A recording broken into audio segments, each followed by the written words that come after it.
Breaking news out of Orangeburg, particularly South Carolina State University. That's where two people were shot over the weekend in two separate shooting incidents during homecoming celebrations. One person dead, one person wounded.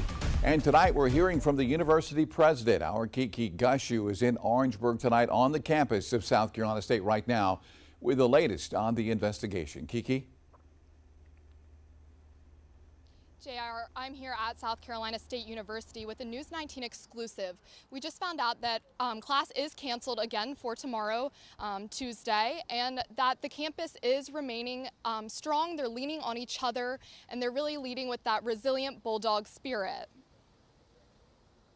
South Carolina State University students say they are still processing the shootings that occurred during homecoming weekend. It was amazing.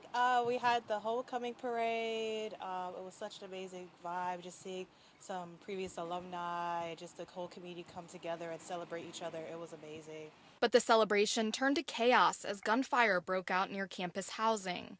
19-year-old Jalea Butler of Saluda was killed, and a man was wounded by gunfire. So for us, we were instructed, those who were in their rooms, to stay in our rooms at the time.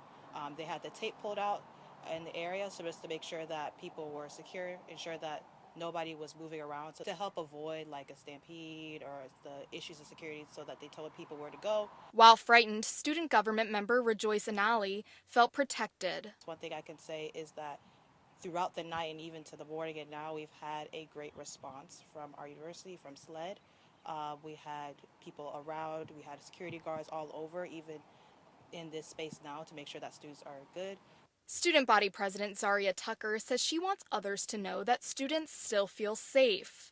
But overall, we want you all to know that we do feel safe here. We are okay. And we work hard to work with our university officials to know that everything will be okay and then make sure we're safe.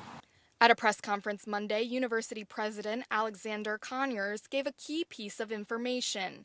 He confirmed the shootings happened at two separate locations, Hugueny Suites and Poplar Hall. He also extended his condolences to the victims and families. First and foremost, my heart goes out to the victims of this weekend's tragic events, their families, and everyone affected. SLED is investigating what happened. So far, one suspect, 18-year-old Matthew McCoy, is in custody, charged with pointing and presenting a firearm and carrying a weapon on school property. Neither that suspect nor the two victims were students at the school. President Conyers says hundreds of officers were on campus during homecoming weekend. During homecoming, more than 200 law enforcement officers and security personnel from agencies across the state were on site. News 19 reached out to SLED Monday for further details on the shooting, including if there are more suspects wanted and if they believe the suspect in custody is responsible for any of the injuries.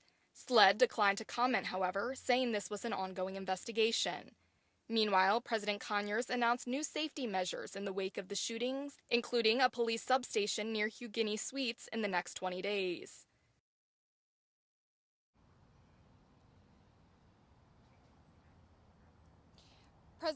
President Conyers did tell us earlier school reopening tomorrow would depend on the overall atmosphere and feeling and response they got from students at the town hall this afternoon.